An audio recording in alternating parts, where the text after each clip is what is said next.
meninos e meninas, se você não estava hibernando essa semana, e se você estava, eu morro de inveja de você, você deve ter percebido que o clima no planeta está completamente maluco, pichuruco, biruleibe, totally crazy. Calores insuportáveis na Europa, com vários e vários países emitindo alertas. A ONU dizendo que o calor absurdo é o novo normal. Os americanos do Vale da Morte batendo foto do lado do termômetro que bateu impressionantes 56 graus Celsius. Fazem lembrar que o hemisfério norte, que simplesmente emite mais de 42% do volume de gases de efeito estufa no mundo, talvez esteja enfrentando as consequências de seus próprios atos e deixando a gente com aquele sentimento. Mas calma, meu pequeno padawan, não ria, porque essa conta chega pra gente, porque, por exemplo, Joanesburgo, no hemisfério sul aqui, o nosso, registrou neve pela primeira vez em 10 anos. E na Argentina o frio chegou a incríveis 22 graus negativos, ou melhor, a gente acha que foi isso, porque 22 graus negativos é o mínimo que os medidores de lá conseguem medir. Além disso, do dia 3 ao dia 17 de julho, agora de 2023, por 14 dias seguidos, todos os dias, a gente quebrou novos recordes de dia mais quente da história.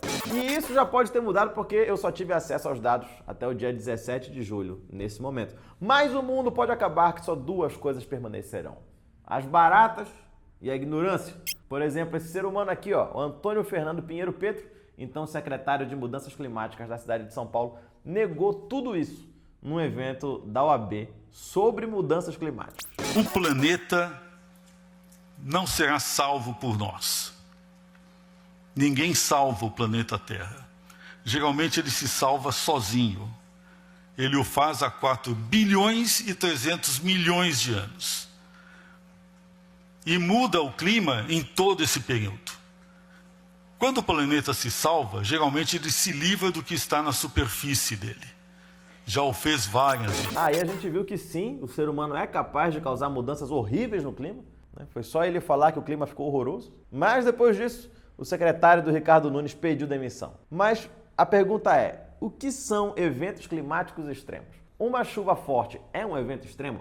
De acordo com a Fiocruz, o que a gente também ouve falar como um desastre natural é quando um fenômeno climático e meteorológico acontece de forma tão radical que acaba afetando o cotidiano de uma comunidade como um todo. Então sim, um calor absurdo que mude hábitos e saúde das pessoas, um frio de rachar que afete as plantações de forma constante, mate o gado congelado, ou uma chuva tão grande e tão forte que simplesmente destrua tudo em volta, são eventos climáticos extremos. No Brasil, se a gente pensar, só nesse ano, as enchentes e deslizamentos no litoral de São Paulo em fevereiro foram eventos climáticos extremos que deixaram pelo menos 50 pessoas mortas e mais de 4.000 pessoas desalojadas. Esse tipo de evento vem ficando cada vez mais comum no Brasil. Ano passado, enchentes com impactos muito parecidos, afetaram Bahia e Minas Gerais. Além, claro, das enchentes em Alagoas. E agora o Brasil, por exemplo, tem, de forma frequente, ciclones. Ciclones. Isso é uma maluquice. Eles já existiam, mas agora deixaram de ser fenômenos raros.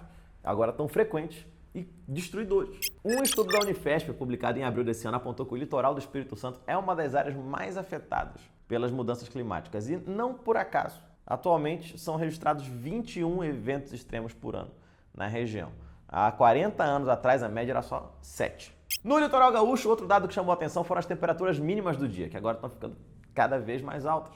E a gente já viu, ao longo dos últimos programas, que um dos setores da sociedade brasileira que mais se dedica a espalhar desinformação sobre o meio ambiente e clima são alguns setores ligados ou em defesa do agronegócio. Só que, não ironicamente, é um dos setores mais impactados por essas alterações climáticas, que são resultado direto da ação industrial humana. Ao invés de prevenir esse impacto, o que esses setores do agro fazem é agir em resposta às mudanças climáticas, de forma reativa, o que do ponto de vista econômico não é tão inteligente assim, já que o dinheiro gasto por seguradoras e pelo governo para aplacar essas mudanças e esses prejuízos em perda de lavoura, por exemplo, é muito maior do que o dinheiro que fosse investido para evitar que isso acontecesse. Segundo a ONU, a cada dólar investido em prevenção, 15 dólares são economizados em resposta e recuperação.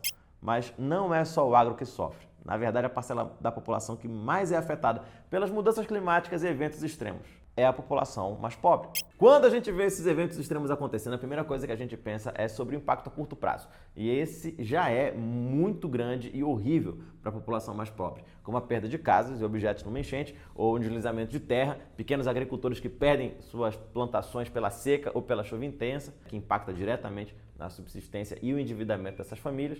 Mas a longo prazo o impacto maior é no que diz respeito ao acesso à alimentação e ao abastecimento de água e problemas de saúde e resultados desses fenômenos. Um estudo recente do Banco Mundial aponta que choques climáticos poderão empurrar de 800 mil a 3 milhões de brasileiros para extrema pobreza já em 2030, mesmo em um cenário que não considere grandes rupturas ambientais no país. Agora, olha que doido o dado que uma pesquisa do Instituto de Tecnologia e Sociedade do Rio traz pra gente. 90% dos brasileiros acham que estão acontecendo mais desastres ambientais e 86% acham que isso está ocorrendo por causa do aquecimento global. Ou seja, o povo sabe e percebe que está fazendo mais frio que o normal, fora de época, que o verão está mais quente, que rola enchente com mais frequência. E uma parcela enorme reconhece que isso tem relação com as mudanças climáticas. Agora, para uma fofoca, porque aqui a gente também segue um pouco de fofoca. Esses dados das pesquisas estavam na palestra do secretário de Mudanças Climáticas de São Paulo, quando ele falou tudo aquilo que eu mostrei. Mas quando esses dados foram divulgados, ele simplesmente tinha ido embora e não ouviu. Só que pelo menos a maioria esmagadora das pessoas, a gente aqui, vê um negacionista e ainda pensa, meu Deus, que pessoa burra. Mas como se muda a percepção das pessoas sobre a realidade? Através de desinformação. Com gente que ganha fama e muito dinheiro para isso. Afinal de contas, mentira tem preço.